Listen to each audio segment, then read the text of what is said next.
السلام عليكم ورحمة الله وبركاته.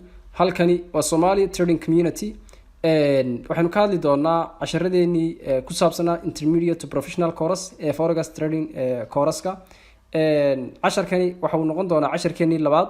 waxaanu kaga hadli doonaa concepts-ka ugu muhiimsan candlestick formation waxa loo yaqaano. waxaanu soo kala ka hadli doonaa noocyada candleska qaybo kamid ah. sidoo kale waxaanu qaadan doonaa tusaalayaal inugu filan oo ku saabsan casharkaas markaasi aynu qaadanayno sidii caadada inoo ahayd trend view-ga aynu isku arki doonaa markaas. Okay, candlesticks-ku horti runtii waxa weeyaan chart kamid ah chartiyada suuqa lagu analyze gareeyo. waayo waxaa jira line chart baa jira oo meeshan hadda tagto halkan hadda tagto waxaan oo dhami waxay kamid yihiin waxyaabaha suuqa la isticmaalo. macna baris baa jira, candlesticks baa jira, line baa jira oo suuqu inuu line noqdo ayaa kamid ah. laakiin candlesku waa ka macna macluumaad fara badan yihiin sida loo akhriyo. waayo hadda markaad hal line arkayso meel cararaya iyo markaad arkayso price action suuq sameynaya oo candle yar yahay, mid weyn yahay, mid sellers ku xoogan yihiin, mid buyers ku xoogan yihiin, meel laga soo celiyay, macna macluumaad fara badan baad ka helaysaa. that's why baa dadka ugu badani ay u isticmaalaan candleska. dadka technicality-ga isticmaalana waa khasaba inay candleska isticmaalaan.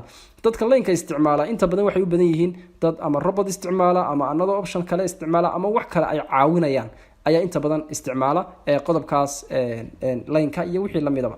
marka inagu company isticmaali doonaa mustaqbalkan insha Allah istiraatiijiyada ama nidaamka aynu dhigan doono waxa base u noqon doona in aynu trade gareyn doono suuqa oo qalalan. laakiin waa marka aynu barano sida loo akhriyo candleskan ee loo taxliiliyo suuqa kaligood. marka waxaad arkaysaa suuq buy u socda, hadana sell u socda, hadana buy u socda, hadana ama sell u socda ama buy u socda ama sell u socda. laakiin candleskani meel ay ka soo unkamaan baa jirta. hadda waxaan quruxda badan la sameysmay meel ay ka soo unkamaan ayaa jirta. halkay ka soo unkamaan hadda candlekan u fiirso.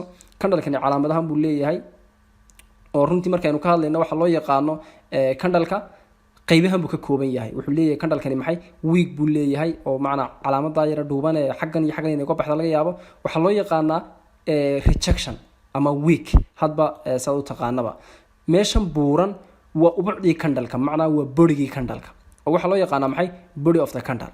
candlekan hadda markuu baayahay macnaheedu waxay ka dhiganta inuu xagga hoose ka furmay oo open of the candle waa halkan hoose, kadibna candlekan kor baa loo kaxeeyay ilaa halkaas lagu xiray.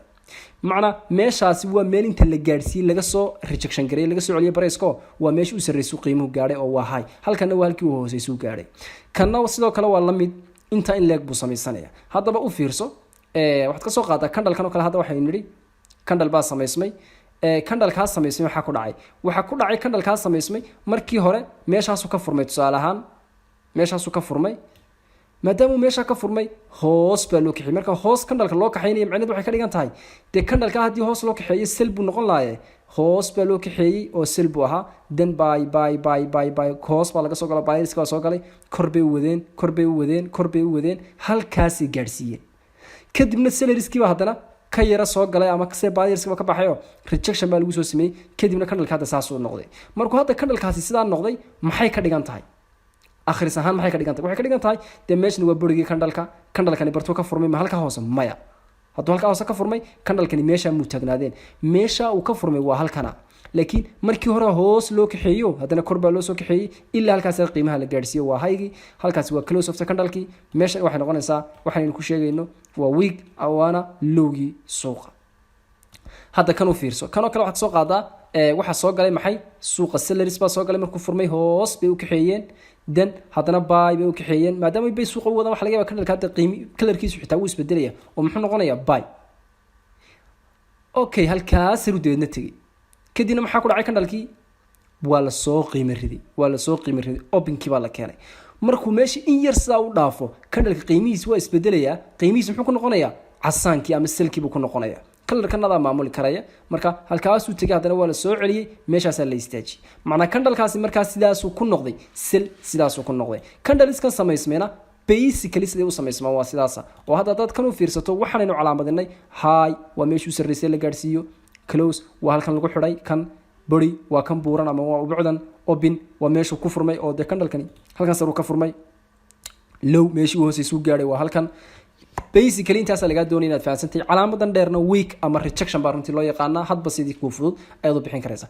candleskana kale basically inta ay ka yimaadeen waa intaas runtii haddaad meeshan u fiirsato suuqan samaysmay candleskan quruxda badan leh mid kasta marxaladda uu maraya waa sidaas macnaha waxa laga yaabaa markaad hadda 4 hour joogto waxay ka dhigan tahay candlekaasi keligii ayuu socday 4 saacadood haddii laakiin timeka aad bedesho oo 1 hour aad ka dhigto waxaa laga yaabaa inuu candlekaasi socday 1 saac haddaad ka dhigto 1 minute candlekaasi wuxuu socday 1 minute haddaad ka dhigto 1 day candlekaasi wuxuu socday 1 day sidaasuu runtii noqonaya markaad hadda candlekaasi 1 day iyo 4 hour la tagto isagiibaa expansion lagu sameynaya ama lagu ballaadhinaya kadibna intaasoo candle baa lagugu sii furfuraya maalintii hadda kan 1 day ka dhigto saacado waxay ka dhigan tahay 24 24 candle baa maalinkii samaysma haddaad maalin ka dhigtana hal candle baa maalinkii samaysma waa platform aad iyo aad runtii loo sameeyay ama se lagu farayareystay marka waxa weeyaan candlesku sidee u samaysma waa sidaas haddii hadda markaa suuqa aynu tagno waxaynu ku arkaynaa basically waa intana haddaad tagno lacagaha lacag ka mid ah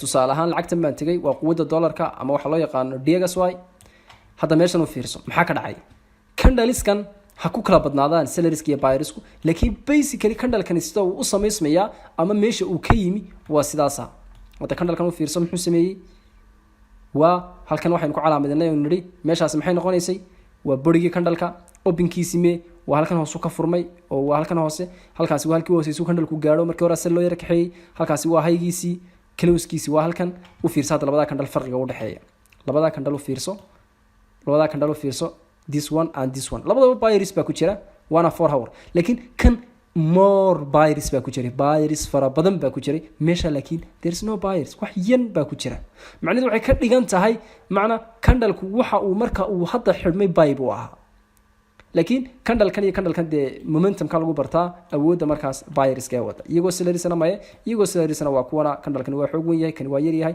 macna marka candleku sida uu u samaysmayo basically inaad fahansan tahay waa qodob aad iyo aad u muhiim ah oo ka caawinaya waxa loo yaqaano candle formationka haddaba waxaa jirta candleladani noocyo leeyihiin macna candleskani markaynu ka nimaadno de kuwan sellers baa wata kuwan buyers baa wata noocyo leeyihiin magacyada runtii waa kala leeyihiin laakiin muhiim maaha magacyadooda inaad mid kasta intaad xifdido aad suuqa ku trade gareysan maaha aqoon inaad u barataa runtii aad iyo aad u muhiima si hadhow toola ay kaaga caawiyaan tradingkaaga okay maxaa kamid ah waxaa kamid ah suuqan candlekan hadda strong candlekan oo kale ama weak candle macna waa labada inta badan ay u qaybsamaan oo ay sameeyaan laakiin waxa ugu muhiimsan candleska noocyadooda kala duwan oo kamid ah candleska loo yaqaan hammer beam bariska oo ah candleska macna sidoo kale u sameysma waa hammers baa loo yaqaanaa ama hammer baa loo yaqaanaa this one oo kale waxaa loo yaqaanaa engulfing oo macnaa candlekii ka horreeyay ayuu liqay ma arkaysaa macnaa candlekan oo kale waxaa loo yaqaanaa wadda kan oo kale u fiirso haddaynu soo qabanno this one oo kale candleka yare doojiga ah macnaa waa candle doojiya oo spinning toba oo macnaa doojiya this one oo kale waa red hammer oo kale kuwan oo kale u fiirso waa engulfing macnaa engulfing markaynu leenahay maxaynu uga jeednaa candlekii ka horreeyay waa ka weyn yahay marka la isbarbar dhiga labadan kan laftirkiisa waa maxay waa engulfing oo waa aad ayuu runtiisna u weyn yahay macna marka candleska inaad saa u fahansan tahay waxay kaa caawinaysaa inaad macna candleska markaad saa aqoon ahaan u aragto laakiin inagu insha Allah waxaynu dhigan doonaa engulfing iyo reversal sign iyo waxaas macna inoo sameyn maayaan waxaynu dhiganaynaa just wax loo yaqaano oo insha Allah course-kan inoo ka mid noqon doonta price action 4 nooc oo muhiim ah candleskana ay u sameysmaan baa jirta cashar u gaar aynu ka sameyn doonaa oo loo yaqaano price action ka suuquna gaarkiisa aynu insha Allah uga hadli doonaa waayo waa mowduuc ka ballaaran inta runtii engulfing candle iyo waxaas ka ballaaran waayo waxaas waa basic inaad fahansan tahay runtii hadda suuqan u fiirso meeshan oo kale maxaa ka dhacay meeshaas kale wax ka dhacay sellers baa soo galay macna waa candlekaas waa engulfing then sellers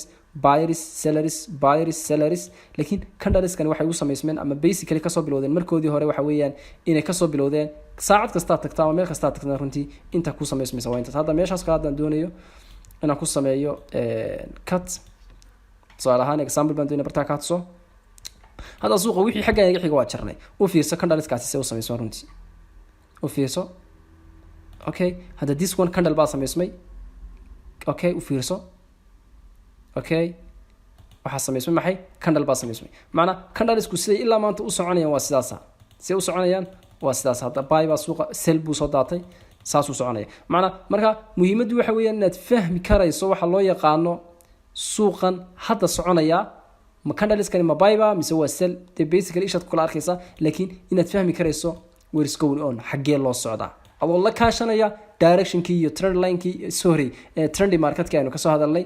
marka insha allah casharkan muhiimadiisu waxa weeyaan candle formationka ama sidaabaha candleka u sameysmaan inaad fahmi karayso. price actionkooda sida loo adeegsadana casharo gaar ay noqon doontaa oo aynu ka hadli doono, laakiin candle formationka inaad fahmi karayso ayaa aad iyo aad u muhiima. intaynu insha allah casharka xiga ku kulmi doono. asalaamu calaykum waraxmatullaahi wabarakaatu.